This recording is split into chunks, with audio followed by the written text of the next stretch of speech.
오늘 제목은 나로부터 밖으로라는 말씀을 좀 준비해 보았습니다. 로마서 15장에 있는 본문을 가지고 설교를 좀 하겠습니다. 여러분, 교회는 어떤 곳일까요?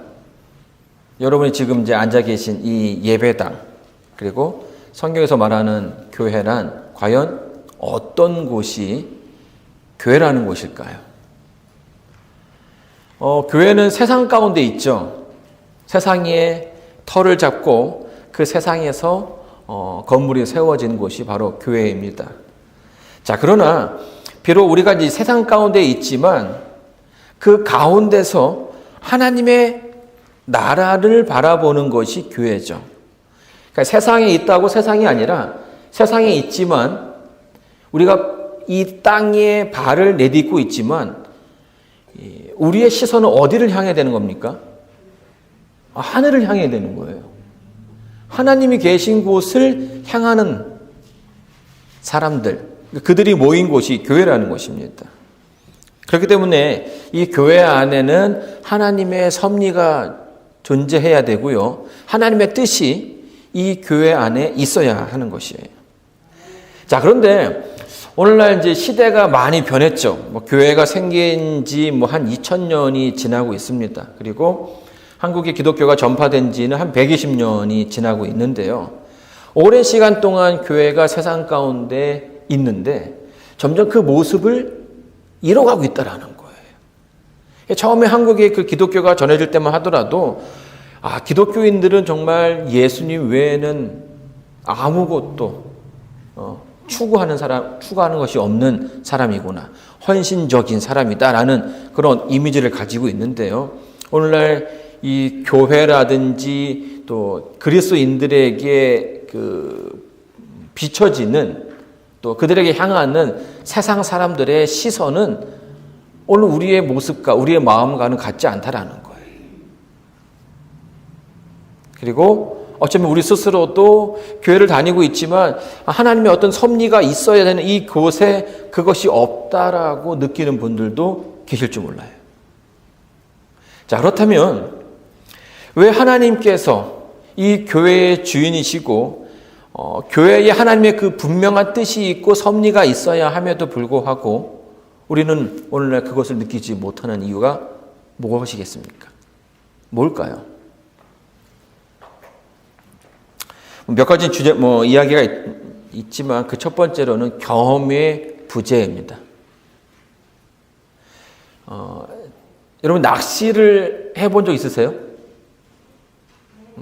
해본 적 없으신 분들한테 제가 낚시를 좀 이렇게 설명드리면, 미끼를 달아서 이게 물속에 던지면 됩니다. 그러면 물속에서 그 미끼를 좋아하는 고기들이 모이겠죠. 그래서 이 미끼를 싹 잡으면 이렇게 챔질이라고 하죠. 이렇게 대를 이렇게 딱 들어주면 거기에 이제 걸려요. 이게 이제 낚시를 처음 배울 때 듣는 설명입니다. 던져서 물고기가 물으면 땡기면 된다. 그러면 한 마리 이렇게 라는 거죠. 그래서 제가 이제 처음에 한 10몇 년 전에 이제 낚시를 이제 배워보려고 한번 나갔어요. 던지고 물면 땡겨라. 그래서 이제 던졌는데 뭐가 무는 거예요. 그래가지고 이제 확 땡겨가지고 다는데 물고기가 얼마나 큰지 땡겨오지가 않는 거예요. 이게 얼마나 큰 물고기야. 그래서 계속 하는데도 대만 이렇게 휘어지고 뭐 하지 않는 겁니까? 오지 않는 거예요. 물고기가 와야 되는데 오지 않는 거예요. 이상하다. 분명히 물고기가 물어놓고 내가 땡겼는데. 그래서 이제 앞에 있던 이제 선배한테 물어봤어요. 물고기 정말 큰 것 같다고. 물고기가 안 딸려온다고. 그래서 이제 그 선배가 제 거 대를 이렇게 닫고서 이렇게 몇 번 흔들어 보더니만 뭐라 얘기할까? 이거 밧줄이네. 제가 뭘 건 거예요? 밧줄을 건 거예요. 그러니까 분명한 설명을 들었어요. 물고기가 물면 땡겨라. 근데 그 더 구체적인 그 느낌 있지 않습니까? 물고기가 물 때랑 밧줄에 걸렸을 때랑 그 차이를 제가 이제 구별을 해야 되는데 그거를 못한 거예요. 그러니까 무작정 물고기가 물면은 당겨라가 아니라 그 특유의 그것을 느낄 때에 당겨야 하는데 제가 그걸 몰랐던 거죠. 오늘날 이 하나님의 교회에, 이 교회에 하나님께서 역사하시고 하나님께서 능력을 주신다라고 하는데 우리가 그것에 대한 뭐가 없는 거예요? 체험적인 그런 경험이 부족하기 때문에 교회를 다니면서도 하나님께서 나와 함께 한다라는 그 사실을 잃어버릴 때가 너무나 많다라는 거예요. 그래서 교회에 있지만 교회에 있는 것과 같지 않은 삶을, 신앙을 우리가 하고 있다는 거죠. 두 번째는 우리가 세상의 조류가 엄청 빠르게 흘러가고 있다는 거예요. 여러분, 이 소용돌이에 빠지면 뭐 할 수 없으니까 큰 배라 할지라도 나갈 수가 없는 거예요. 여러분, 이 세상의 조류가 얼마나 빠르게 변합니까? 그렇죠? 이 코비드-19 이후로 사람들은 그 전과 후를 구별하고 있어요. 많은 게 바뀌었습니다.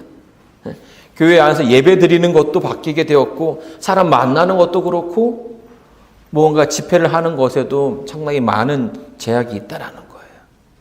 자, 그런 가운데 빠지게 되면 그 변화의 소용돌이 가운데 빠지게 되면 우리는 쉽게 나올 수 없다라는 거죠. 특별히 우리가 그런 세상에 더 많은 흥미를 가지고 있다거나 또 그 세상에 뭔가 있다라고 해서 그것을 향해 가고 있다면 우리는 거기에서 나오기가 힘들다라는 거예요. 그래서 교회는요, 어느 순간부터 그 기본적인 경험을 잃어버리게 되었고 또 교회의 하나님이 아닌 그들의 시선을 다른 곳으로 돌리기 시작하면서 교회에 있지만 능력이 없는 또 교회에 예배 드리지만 하나님이 계시지 않는 그 예배를 드리고 있다는 거예요. 자, 그렇다면 우리가 그것을 회복하기 위해서는 다시 예전의 그 삶으로 돌아가기 위해선 어떻게 해야 하고 과연 원래의 하나님께서 원하는 교회의 모습은 무엇인지 우리가 좀 알아야겠죠. 여러분, 이제 로마서를 보게 되면 로마서 후반에는 사도 바울이 이 그리스도인으로서 어떻게 살아가야 하는가에 대해서 설명해 주고 있습니다. 여러 가지 조건들에 대해서 얘기를 해왔죠. 그리고 15장은 이제 그것을 마무리하는 부분이에요. 이제 그리스도를 믿는 사람들이 신실한 그리스도인들이 어떻게 살아야 하고 어떤 기준을 가져야 한다라는 얘기를 하고 있는 거예요. 자, 여러분, 우리는 이제 이미 여러 번 동안 죄에 대한 얘기를 좀 말씀을 드렸죠. 죄가 어떻게 시작되었습니까? 죄가 어떻게 시작되었어요? 하나님을 떠나면서 시작된 거예요. 여러분, 아담과 하와는요, 늘 하나님과 동행하는 삶이었어요. 그리고 그들에게 그러한 그들에게 주어진 것이 영생이었죠. 그런데 그들에게 주어진 그 생명은 영원히 살 수 있는 그 생명은 그들의 것이 아니라 하나님께로부터 온 것이에요. 그런데 그런 하나님을 떠났을 때에 하나님께로부터 온 모든 것들이 다 멈추게 되고 중지가 된 거죠. 아담과 함께 늘 있어야 하는 하와가 아담을 떠나면서 그 유혹이 시작이 되었습니다. 그리고 하나님을 떠났을 때에 뭐가 된 겁니까? 죄가 시작되었고 하나님께로부터 오는 모든 축복들이 그들에게 거절된 것이에요. 그리고 하나님이 그들의 그 삶의 기준이고 모본이었던 인간의 그 삶에서 하나님을 제외하고 자기가 중심이 되고 내가 세상의 가운데 서는 그 일이 시작되면서 죄가 시작되었고 이것이 죄의 모습이라는 거예요. 자, 그렇다면 구원은 뭡니까?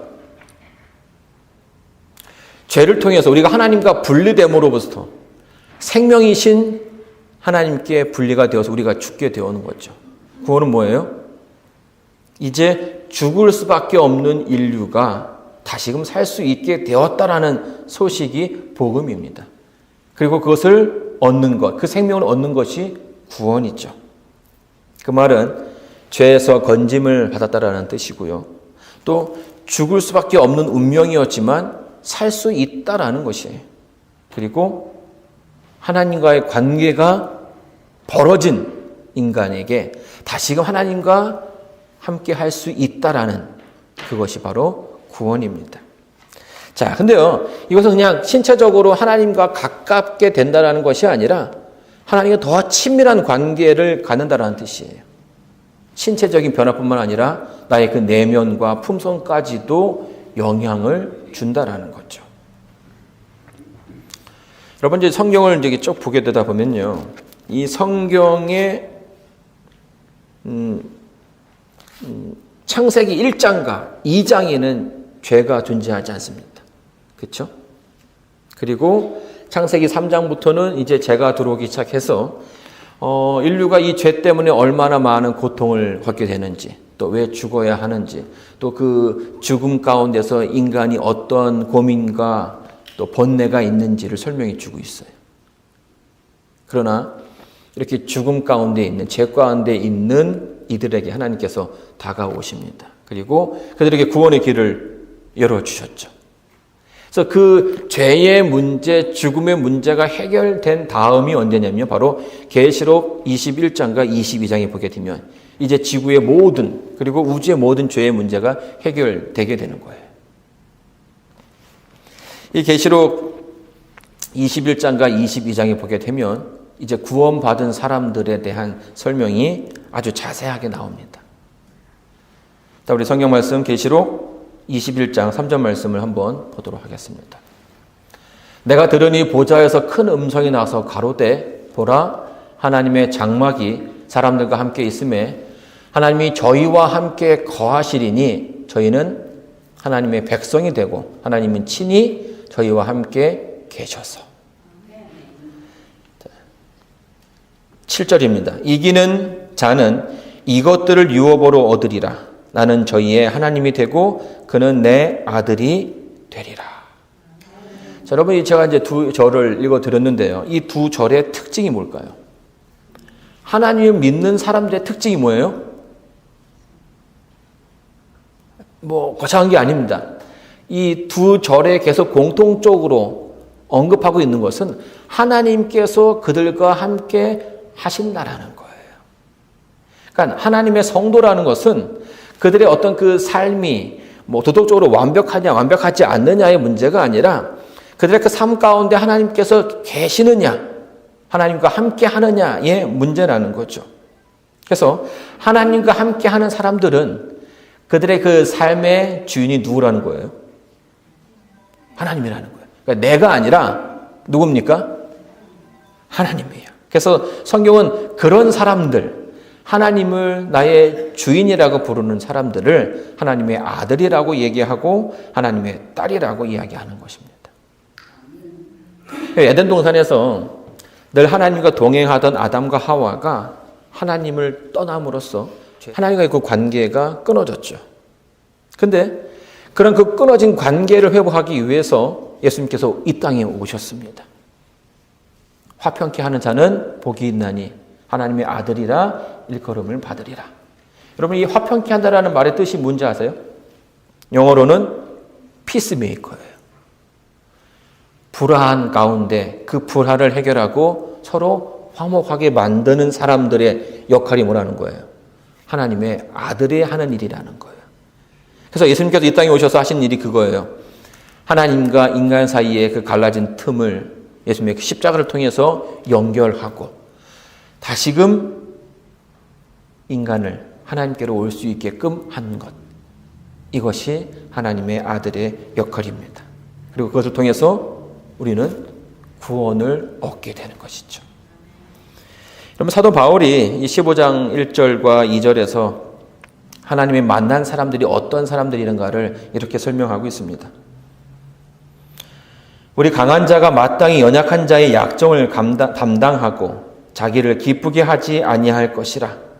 우리 각 사람이 이웃을 기쁘게 하되 선을 이루고 덕을 세우도록 할지니라. 그러니까 하나님의 그 사람에 대한 하나님을 믿는 사람들이 어떻게 살아야 하는가에 대한 이야기를 하면서 여기 이런 설명을 한다라는 거예요. 연약한 자의 약점을 뭐하라요? 담당하라는 거죠. 여러분, 우리가 주변에 연약한 자들을, 또 연약한 사람들을 담당해야 하는 분명한 이유들이 있습니다. 그 첫 번째 이유는 뭡니까? 우리도 하나님 앞에 어떤 사람이었어요? 연약한 사람이었다라는 거예요. 우리도 하나님의 사랑이 필요한 사람이었다라는 것입니다. 우리도 하나님의 용서하심이 필요한 사람이었고 하나님의 이해하심이 필요한 사람이었다라는 겁니다. 여러분, 인간은요, 다른 동물과는 다르게 스스로 살 수 없는 존재입니다. 내가 지금 여기에 있다라는 것은 내가 잘 인지하지는 못할지라도 누군가 나를 위해서 희생한 사람이 있었다라는 거예요.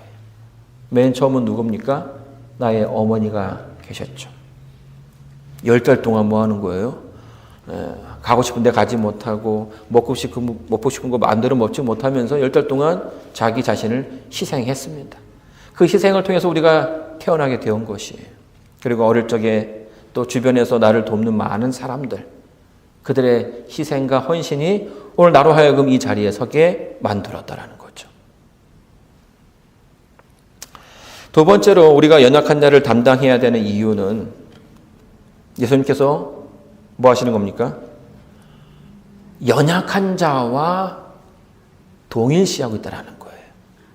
여러분, 성경을 보게 되면요, 지금 그 작은 자에게 한 것이 누구에게 한 것이라고 얘기합니까? 네, 나에게 한 것이라고 얘기해 주고 있어요. 그러니까 여러분, 여기에 충분하게 연약한 자들을 돌봐야 하는 이유가 들어있죠. 여러분들이 그 하는 일들은, 또 연약한 사람들을 돌보는 일들은 하나님께서 허락하신 것이고 또 그것을 마치 나를 대하는 것이라고 여겨주신다라는 거예요. 톨스토이가요, 사실은 러시아의 대문호인데요, 그 사람이 여러 그 단편집들을 많이 만들었습니다. 성경을 아주 열심히 공부한 사람이에요. 그리고 성경에 등장하는 수많은 질문들에 대해서 과연 성경이 말하는, 하나님이 말하는 그 대답은 무엇일까 고민하는 사람이었어요. 그 가운데 많은 책들을 썼는데요, 그가 지은 책 가운데 이런 책이 있습니다. 구두장이 마틴이라는 제목이에요. 이 사람은 어떤 사람이었냐면 구두를 만드는 사람이었어요. 구두장입니다.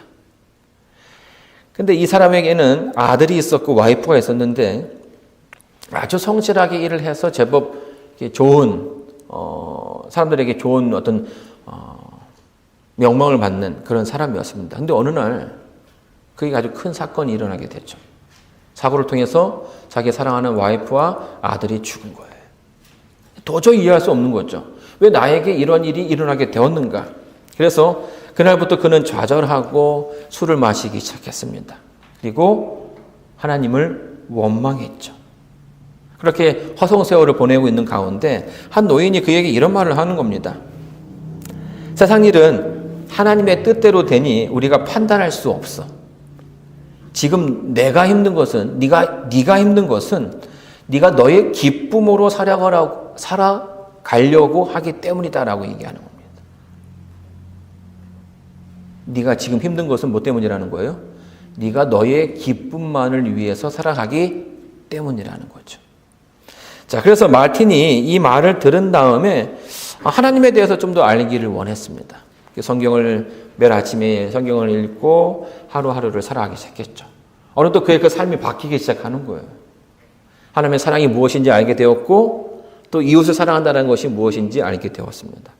자, 그러자 어느 날은 꿈 가운데 하나님께서 이렇게 약속하셨어요. 내가 내일 너의 집을 방문할 거다. 너를 만나기를 원한다. 이렇게 얘기를 했어요. 자, 그래서 이 마틴은 아주 그 꿈이었지만 너무 생생한 거예요. 그래서 그날 아침부터 계속 뭐 하는 겁니까? 예수님이, 그러니까 하나님이 집에 오시기를 기다리고 있었어요. 근데 이 마틴의 집은 반지하예요. 반지하 아시죠?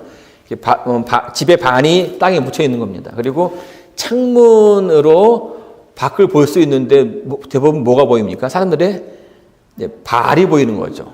그래서 이제 이렇게 하면서 기다리고 있는데 하나님이 오셨을까요? 오셨을까요? 네. 하나님이 기다리고 있는데 하나님이 보이지 않는 겁니다. 근데 그날 이 사람이 세 사람을 만나게 됩니다. 아주 쇠약한 노쇠한 노인과 그리고 아이의 그 젖 먹일 돈도 없어서 그 칭얼대는 아기를 가지고 안절부절하지 못하는 한 여인을 만나게 됩니다. 그리고 자기가 먹어야 할 사과를 도둑 맞아가지고 어려움에 처한 한 할머니를 만나게 됐죠.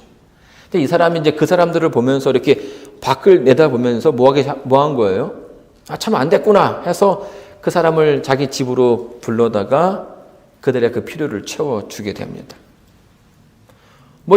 여기 이제 등장하는 그 세 사람이 그들인 거죠.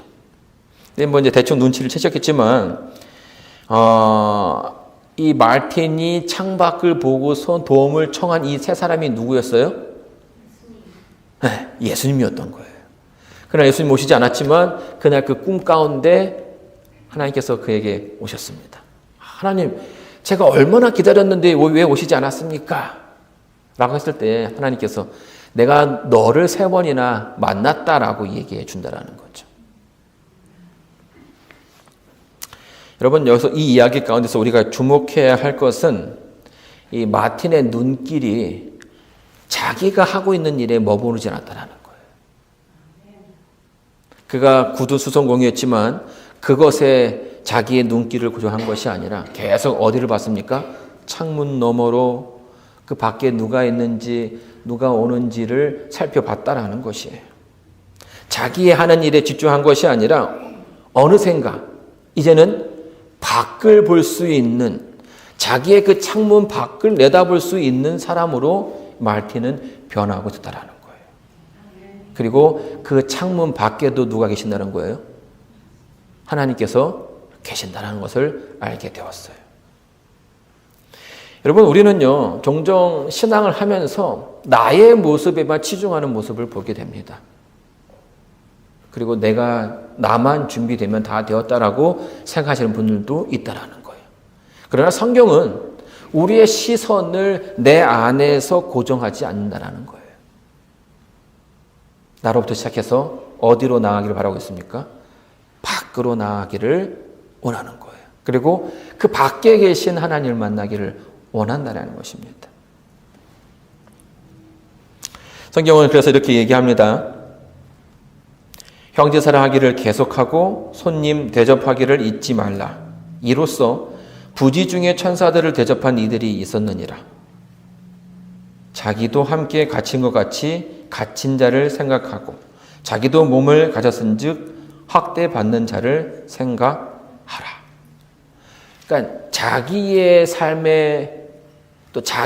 삶에만 이렇게 포커스를 맞추는 것이 아니라 내 밖에 있는 사람들의 신앙에도 삶에도 관심을 갖게 된다는 거죠.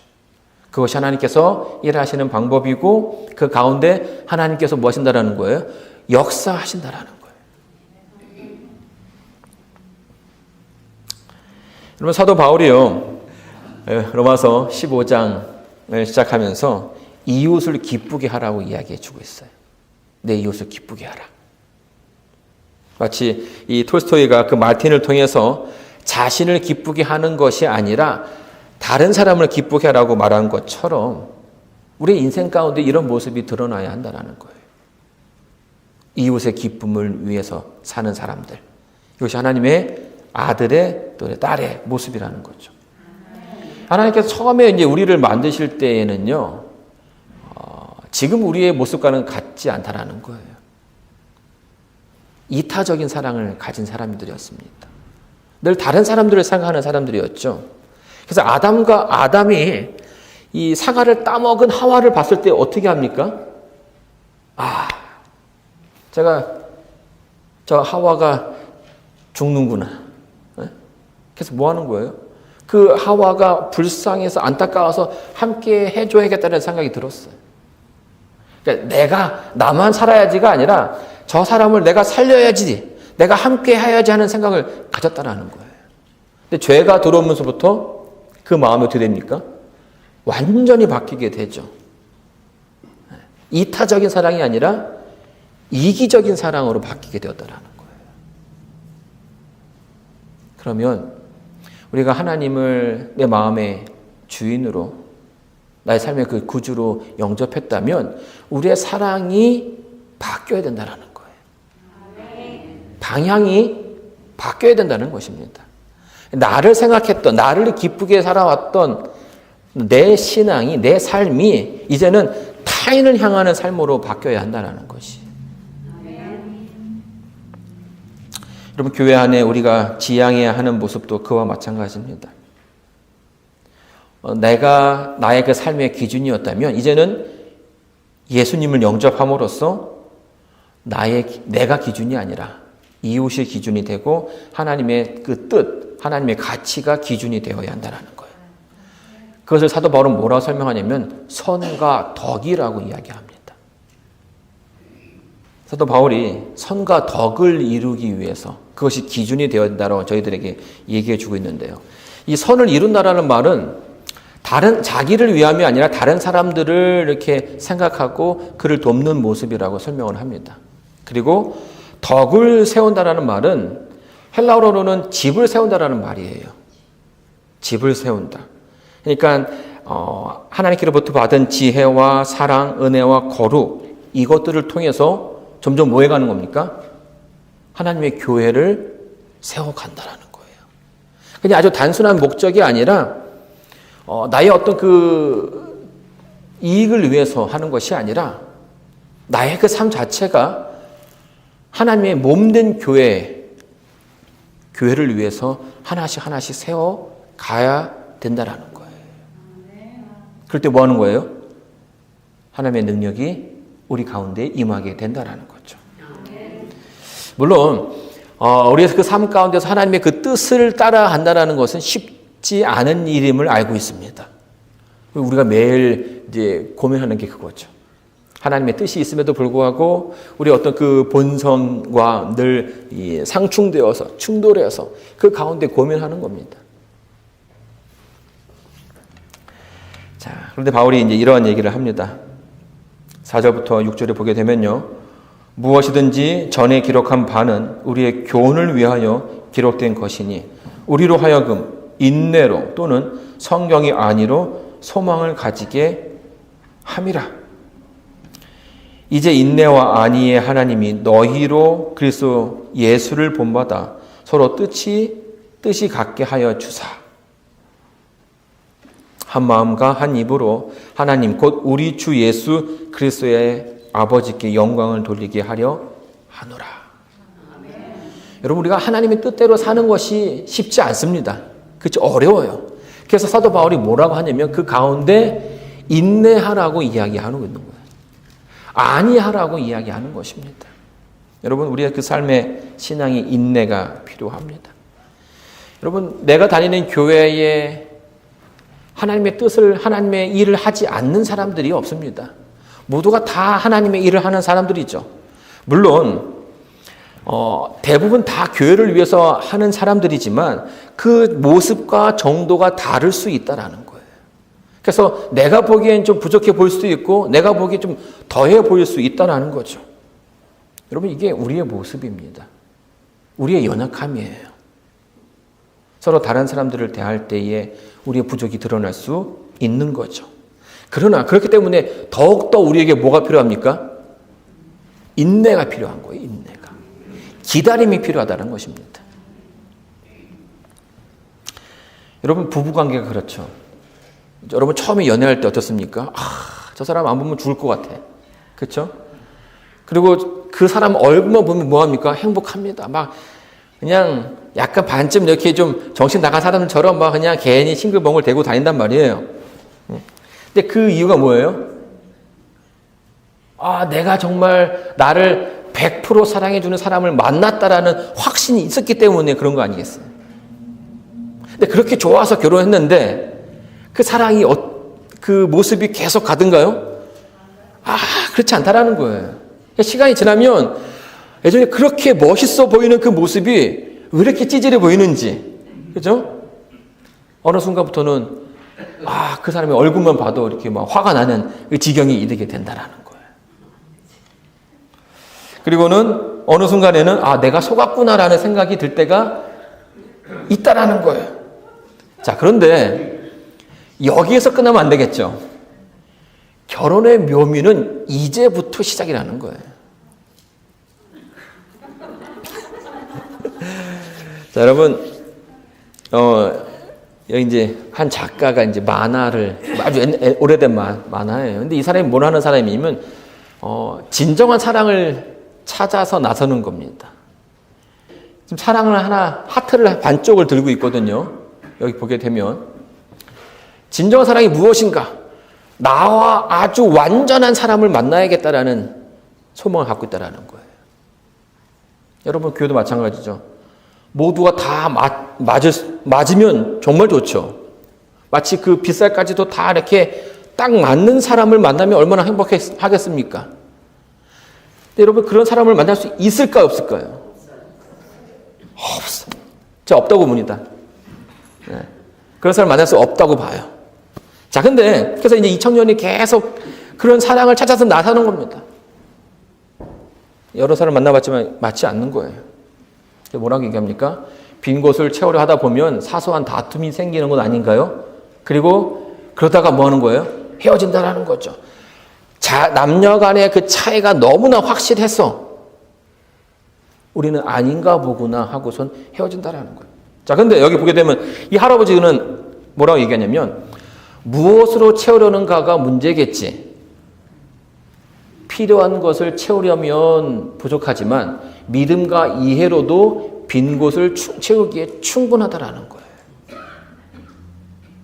무슨 말입니까? 맞지 않지만 그 맞지 않는 부분을 이해하고 믿어줌으로써 채울 수 있다라는 거예요. 그래서 지금 할아버지가 자기가 와이프랑 가지고 있는 그 사랑의 모습을 보여줘요. 완벽한 사랑입니까? 아니에요. 서로 다른 모습이었지만 뭐 하는 거예요? 조금씩 채워가고 있는 거예요. 그리고 지금도 아직 채워야 할 곳이 있다라고 고백하는 거죠. 여러분, 우리 교회가 나아가야 할 모습이 이런 모습이라고 생각합니다. 나랑 완전하게 맞는 사람은 분명히 없어요. 그러나 그 다름을 인정하고 그 차이를 인정하고 우리가 뭐 할 수 있다라는 거예요? 인내할 수 있다라는 거예요. 기다릴 수 있다라는 겁니다. 그러다 보면 뭐 하는 거예요? 그 가운데 상대방이 변하게 되는 거고, 또 그 가운데 내 모습이 변하게 되는 거고, 그 가운데 교회의 모습이 변하게 된다라는 거예요. 여러분, 이것은 분명히 시간이 걸리는 일입니다. 여러분, 그렇게 힘들었던, 부부 사이에 힘들었던 사람들도 또 시간이 지나면 어느샌가 그걸 발견하게 돼요. 이 사람의 단점이었는데 이 단점이 어느샌가 나를 보호하는 이 방어벽이 되는 것을 깨닫는 순간이 온다라는 거예요. 그때 뭐 하게 되는 겁니까? 진정으로 그 상대를 사랑할 수 있게 되는 것이고 진정으로 그 상대에 대해서 고마움을 느낄 수 있다라는 거예요. 사도 바울이 이렇게 7절에서 이렇게 얘기합니다. 이러므로 그리스도께서 우리를 받아 하나님께 영광을 돌리심과 같이 너희도 서로 받으라. 여러분, 사도 바울은요, 먼저 우리의 그 연약한 모습을 보여주고 있습니다. 우리의 잿된 모습, 우리의 연약한 모습, 부족한 모습. 근데 그것에 그치는 것이 아니에요. 너희들 정말 부족한 사람들이었다라는 거죠. 그런데 하나님 뭐 했다라는 거예요? 하나님이 너희를 사랑해 주셨다. 그래서 우리가 구원받게 되었다라는 겁니다. 자, 그렇다면 우리가 하나님께서 우리를 택하시고 우리를 구원해 주셨다면 우리의 그 밖에 있는 사람들도 무엇일 수 있다라는 거예요? 하나님께서 택한다라는 거예요. 하나님께서 여전히 그들을 사랑하신다라는 겁니다. 그것을 깨달으라는 거예요. 너희도 구원받았는데 저 사람들이 구원받지 못할 이유가 어디 있느냐라는 겁니다. 너희들이 하나님께서 우리를 받아서 하나님께 영광 돌리신 것 같이 우리도 뭐 하라는 거예요? 이제 밖으로 나아가서 그들에게 그 받은 사랑을 나누어 주라는 것입니다. 여러분, 애플 하면 뭐가 생각나십니까? 사과예요? 핸드폰입니까? 이상하죠? 이제 애플 하면 사과가 생각나야 되는데, 애플 하면 스티븐 잡스가 생각나고, 실리콘밸리에 있는 아주 큰 회사가 생각이 납니다. 진짜라는 말의 무의미. 우리가 이제 진짜라는 말을 많이 씁니다. 근데 이 단어라는 것은요, 본래의 자기를 설명하는 단어가 있어요. 그렇죠? 그러나 그 단어를 설명하는 앞에 수식어가 붙는 순간 뭐 하는 거예요? 단어의 본래의 의미는 사라지게 됩니다. 이제는 애플이라고 하면 잘 못 알아들어요. 이게 뭘 얘기하는지. 그렇죠? 그래서 이게 진짜 사과야라고 얘기해야 이게 사과구나라고 사람들이 알아듣는다라는 겁니다. 무언가를 설명하는 가장 기본적인 단어가 진짜라는 거죠. 근데 진짜라는 말이 붙는 순간 단어는 그 본질의 의미를 이미 상실한 거예요. 왜냐하면 그 단어 자체로는 그것을 설명할 수 없기 때문이죠. 사랑하는 성도 여러분, 진짜라는 말이 단어를 설명하는 것이 아니라 그 진짜라는 말이 없어도 그 단어가 설명되어야 합니다. 내가 진짜 교인이라는 말을 하지 않아도 나의 그 삶 자체가 나를 설명해 줄 수 있는, 내가 그리스도인이라는 것을 설명해 줄 수 있는 사람이 되어야 한다는 거예요. 나를 벗어나 세상으로 나아가고 또 타인의 몸 속에서, 타인의 모습 속에서 나의 모습이 보이고 그들을 이해하고 그들을 기다려줄 수 있을 때, 그 나의 삶을 통해서 하나님의 사랑이 드러날 때, 하나님의 능력이 드러날 때 우리는 비로소 하나님의 성도라고 불려질 수 있는 것입니다. 그 다른 수식어가 아니라 여러분의 그 삶이 그리스도인의 삶을 설명해 줄 수 있는 그런 삶이 여러분의 삶 가운데 있게 되기를 바라면서 오늘 말씀을 마치겠습니다.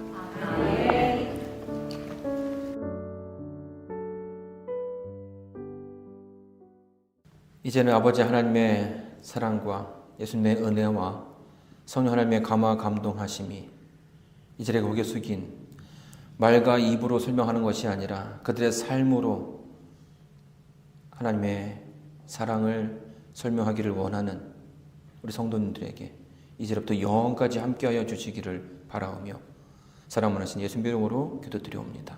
아멘.